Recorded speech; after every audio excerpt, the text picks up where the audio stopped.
विनोद के रूप में कहा गया हो, लिखा गया हो, पर बात एकदम सही लिखी गई है कि आप और हम तो छोड़िए, भगवान को देखिए।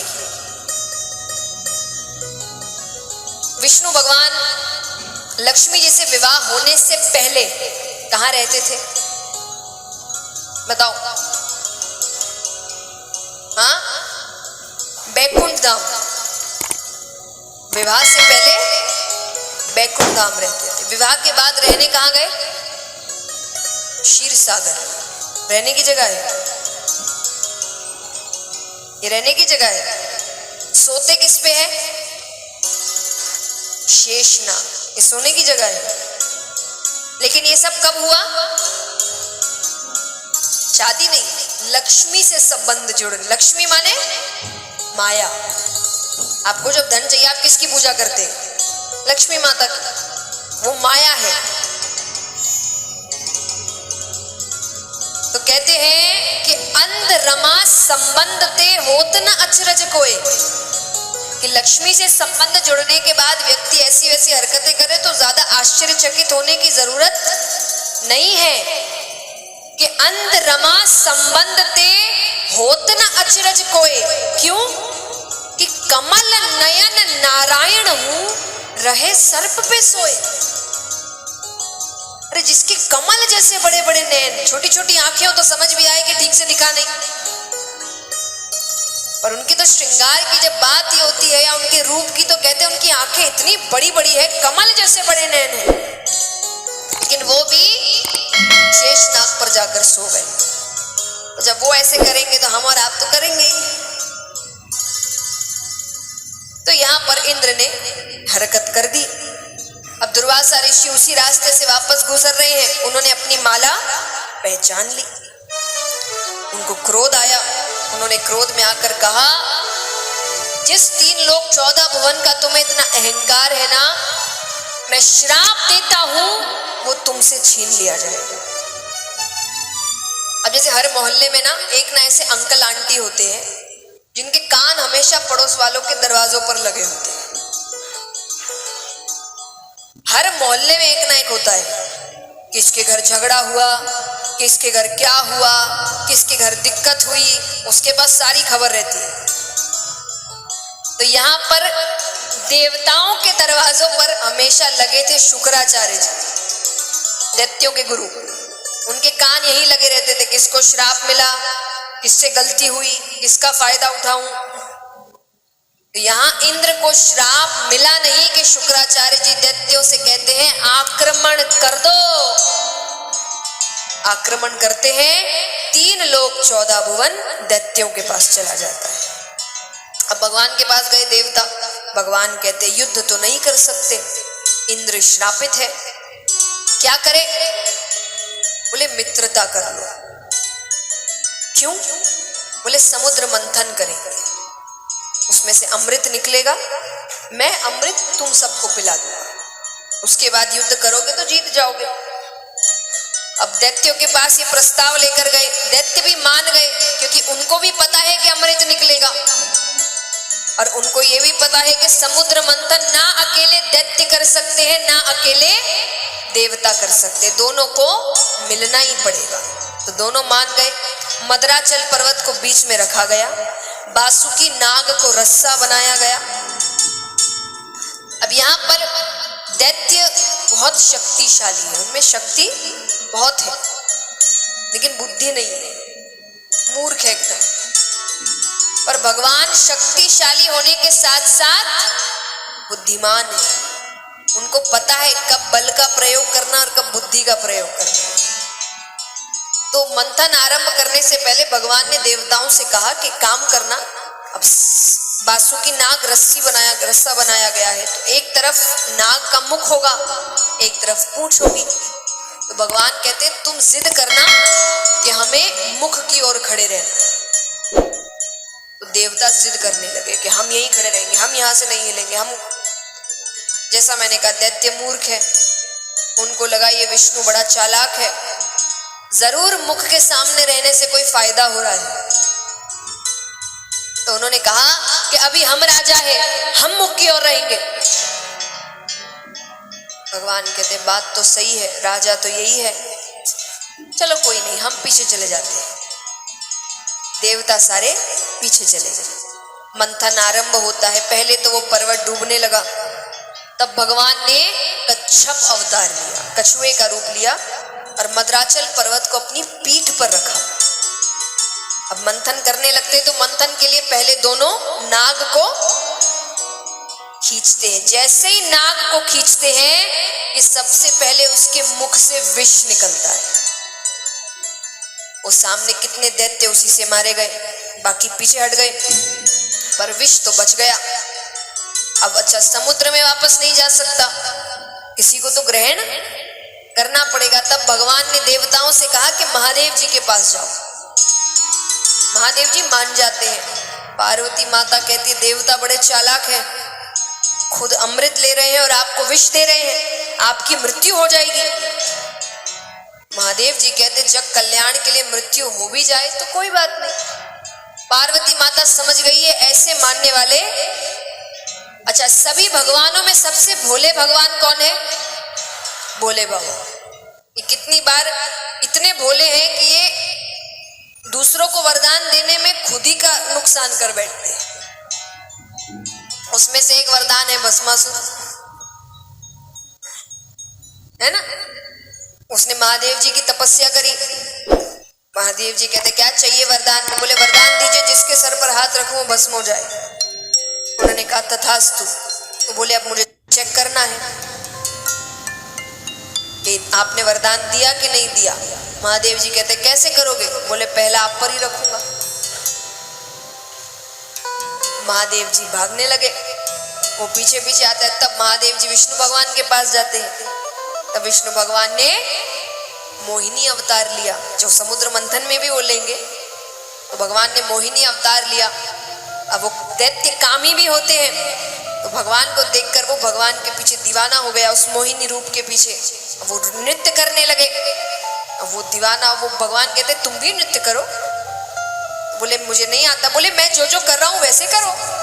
तो भगवान पहले ऐसे करते हैं तो ऐसे करता है, भगवान ने ऐसे किया तो ऐसे किया, भगवान ने ऐसे किया। वो अपने सर पर हाथ रखता है। यानी भोले बाबा बहुत भोले हैं। तो कभी कभी इस भोलेपन का फायदा पार्वती माता भी थोड़ा उठाती थी। पार्वती माता समझ गई सीधे सीधे ये मानेंगे नहीं। माता ने कहा एक बात बताइए, आपके शरीर में मेरा स्थान कहाँ है?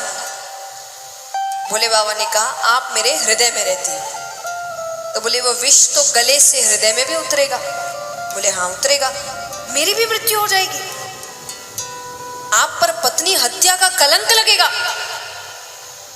भोले बाबा कहते नहीं नहीं। तब भोले बाबा ने कहा कि मैं काम करता हूं, उस विष को गले से नीचे नहीं उतरने दूंगा। तो उन्होंने विष तो ग्रहण किया पर उसको अपने गले से नीचे उतरने नहीं दिया। तब से भोले बाबा का नाम पड़ा नीलकंठ। बोलिए नीलकंठेश्वर महादेव की जय हो। अब एक सुझाव है मेरी तरफ से, ये खास करके जो युवा वर्ग यहाँ बैठा हो, कि आजकल ये बड़ा चल गया है कि भगवान ने जो जो किया उसका नाम लेकर, खास करके जब नशा इत्यादि करते हैं तो बड़ा कहते हैं भोले बाबा भी तो करते थे। उनका भक्त बन के वो बड़ा, तो भोले बाबा तो जहर भी पिए हैं, थोड़ा पीकर दिखाइए।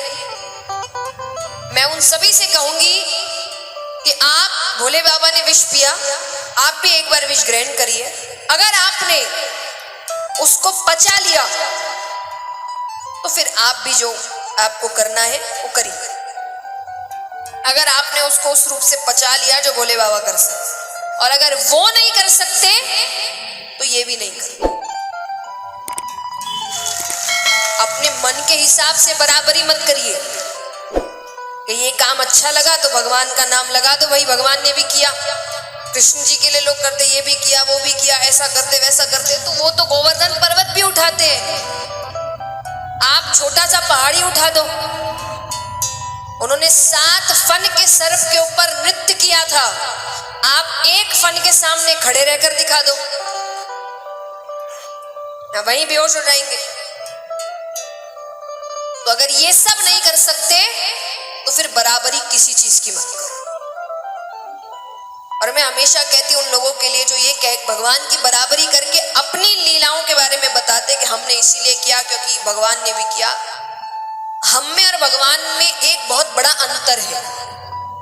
ऐसे तो वो भगवान है, लेकिन एक लीलाओं की अगर बात करें तो एक बहुत बड़ा अंतर है कि भगवान जो भी करते हैं, उन्होंने जितनी भी लीलाएं करी है वो सब जग कल्याण के लिए करते हैं, और हमारी सारी लीलाएं हमारे कल्याण के लिए होती है। ये सबसे बड़ा अंतर है हम में और भगवान में। तो उनकी बराबरी मत करिए। आप उनके जीवन से सीख लेते हैं, अच्छी बात है, पर बराबरी मत करिए। गीता जी में कहा गया है ना कि भगवान की नकल नहीं करना है, सीख लेनी। क्योंकि जब नकल करने पर आते हैं तब हम वैसे होने भी तो चाहिए जैसे वो है, उतनी शक्ति हम में होने भी तो चाहिए जो उनमें है, तभी तो आप किसी की नकल कर सकते हैं, वरना नकल कैसे करेंगे। अब मान लीजिए कि कोई है जो ये पिक्चरों में होता है ना, ये जो हीरो हीरोइन खुद बड़े बड़े जो यहाँ से कूद जाना वहां, ये खुद नहीं करते, उनके जैसा कोई दिखता है वो करता है, तो वो सब करने उनके जैसा दिखना पड़ेगा ना। एकदम ही अलग व्यक्ति होगा कि किसी की मान लीजिए ऊंचाई 6 फुट होगी और 4 फुट वाले को वैसा बना देंगे तो लग सकता है एक। तो नकल कब कर सकते हो? जब वैसे हो। हम भगवान जैसे हैं क्या? वैसी शक्ति है क्या? वैसा ज्ञान है क्या? लोग बताते हैं कि हमको भगवान ने ये किया, भगवान ने वो किया, भगवान ने क्या किया ये तो असल में किसी को पता ही नहीं। आज हम जिनसे भी सीख रहे हैं कोई भी बात है वो उतना बता रहा है जितनी उसकी बुद्धि विकसित हो चुकी है। असल भगवान क्या मतलब रखते थे ये तो कोई जानता ही नहीं है। तो अगर कोई भी आपको लीला भगवान की समझ नहीं भी आ रही है तो समझने की कोशिश करो। क्यों? ये कह देना कि मेरे समझ में नहीं आई तो हुई नहीं है, गलत है। क्योंकि जो अपनी जिंदगी नहीं संभाल पा रहा वो उसका अर्थ बताएगा जो दुनिया चला रहा है।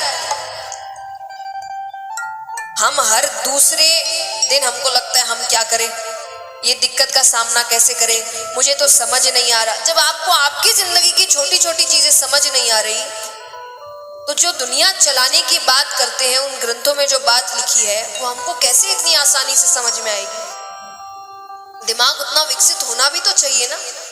एक 1 क्लास के बच्चे को क्लास 10 की पढ़ाई दे दोगे और बोलोगे कि वो बच्चा मूर्ख है, तो ये सही बात है क्या?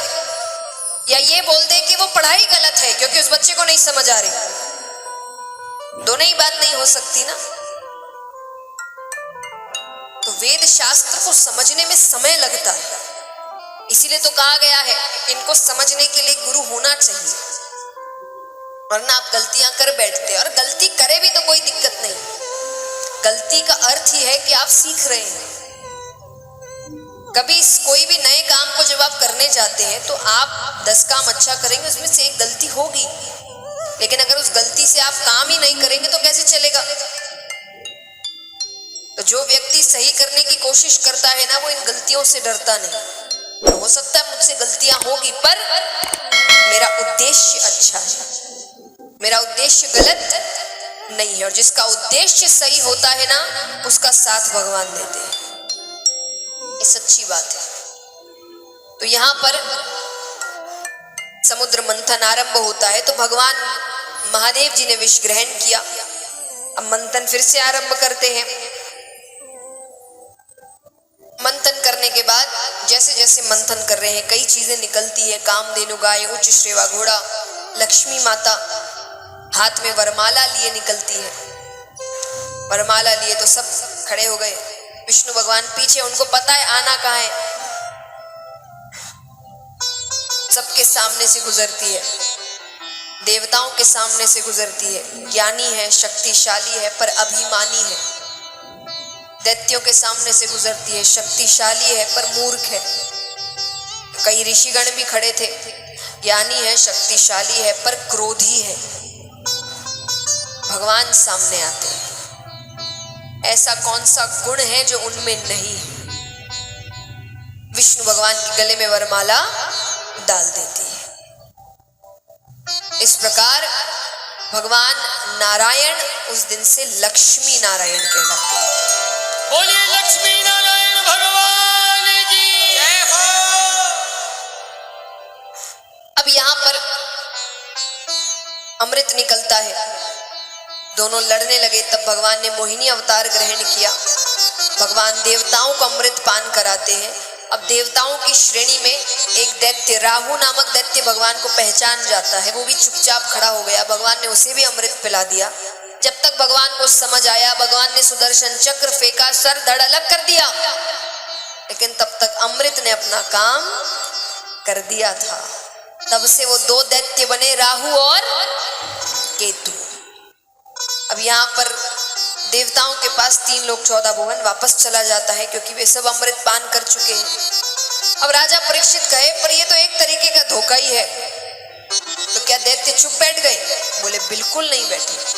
उन्होंने 3 लोक 14 भुवन वापस ले लिया और उसके बाद वो सब धर्म का कवच पहन लेते हैं। इसलिए वामन अवतार में भगवान ने बलि को मारा नहीं, क्योंकि वो गलतियां कर ही नहीं रहे। तो बलि को राजा बनाया गया। क्यों बनाया गया? क्योंकि उसी की वजह से 3 लोक 14 भुवन मिला। बलि अपने पिछले जन्म में एक डकैत थे, जो चोरियां करते हैं, राह चलते लोगों को लूटते हैं। तो उसको पता चला कि किसी रास्ते से एक बड़े सेठ जा रहे हैं बहुत सा धन लेकर। तो वो निकलता है 2 रोटियां बांधकर। भूख लगती है, रास्ते में रुकता है, पोटली खोलता है कि सामने कुत्ता आता है। वो भूखा है, वो रोटी की ओर देख रहा है। उसने अपनी एक रोटी दे दी, उसने तुरंत खा ली। अब वो दूसरी रोटी की ओर देख रहा है। बलि ने दूसरी रोटी भी। इस पूरे कार्य को करने में कुल 24 मिनट लगे। कितने? 1 घड़ी, 24 मिनट लगे। अब वही डकैती चोरी होती रही। अंत समय आया, ऊपर गए। यमराज चित्रगुप्त से कहते, बताओ कितने पाप कितने पुण्य? चित्रगुप्त कहे, पाप ही पाप किए जीवन भर, केवल 24 मिनट का पुण्य किया। कितने पुण्य कितने पाप नहीं होते, समय, इतने समय का पुण्य, इतने समय के पाप। तो उसने 24 मिनट का पुण्य किया, तो 24 मिनट उसे स्वर्ग में रखा जाएगा। तो उससे पहले पूछा गया कि पहले पुण्य भोगना चाहते हो कि पाप? सामने से शुक्राचार्य जी जा रहे थे। उन्होंने कहा, कह दो पुण्य। अब वो कहे पुण्य। क्या करना चाहते हो? शुक्राचार्य जी कहते, कह दो इंद्रासन पर बैठना है। उसने कहा इंद्रासन पर बैठना है। इंद्र को समझाया गया कि 24 मिनट की बात है। अच्छा, अब बैठने से पहले शुक्राचार्य जी ने उसके कान में कुछ कहा। उसने कहा, मैं बिल्कुल वैसा ही करूंगा। ठीक है। लेकिन जैसे ही आसन पर बैठा, जगह ऐसी है, भूल गया क्या करना है। भोजन लेकर आओ, ये लेकर आओ, वस्त्र लेकर आओ, अप्सराओं को नृत्य करने को कह रहा है, अपनी अलग ही दुनिया में। 10 मिनट उसने ऐसे ही बिता दिया। शुक्राचार्य जी के पास नीचे कुछ पत्थर छोटे छोटे नहीं पड़े थे, उन्होंने उठाया और खींच के उसके सर पे एक मारा। उसको याद आता है तो वो कहता है, गुरुजी इधर आइए। शुक्राचार्य जी आते, हाथ पे जल दीजिए। जल्दी। अब वो कहिए 3 लोक 14 भुवन, इसका मालिक अभी मैं हूं। देवता कहे 10 मिनट के लिए तो हो। राधे राधे दोस्तों, अगर वीडियो अच्छा लगा हो तो वीडियो को लाइक शेयर कमेंट जरूर करना। अगर चैनल पे नए हो तो चैनल को सब्सक्राइब कर लेना। मिलते हैं नेक्स्ट व्लॉग में, तब तक के लिए नमस्कार।